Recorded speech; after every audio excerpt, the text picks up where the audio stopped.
Bienvenue dans notre chambre d'impression de viande. Vous avez bien entendu, ici on imprime la viande. Dans cette usine, digne d'un film de science-fiction, vous avez le choix entre plusieurs pièces de bœuf. Là, je lance la production d'un faux filet. Je peux modifier son épaisseur, son apparence, la quantité de graisse. Dans 30 minutes, j'aurai mon faux filet, prêt à consommer. C'est une impression en 3 dimensions à base de pâte de soja et d'agents de saveur. Interdiction de filmer le secret de fabrication. Si la viande est végétale, son apparence, elle, est troublante. Nous voulons une imitation parfaite de la vraie viande.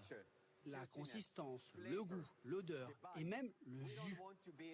On ne veut pas être comparé à une viande végétale ordinaire.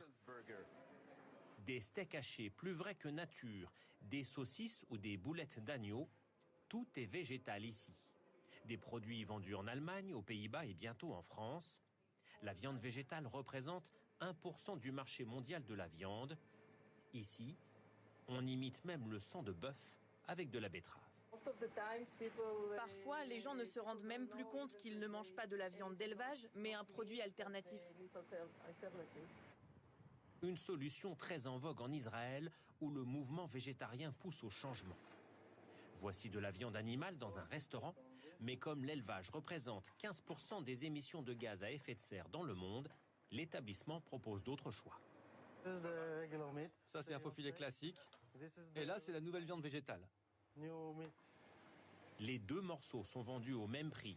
Pour ce steak végétal à gauche, comme pour l'original, 40 € le kilo en Israël. Reste la question du goût.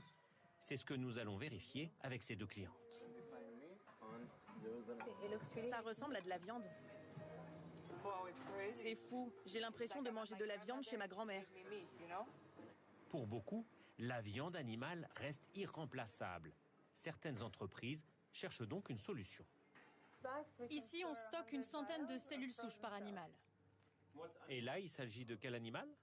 Là, c'est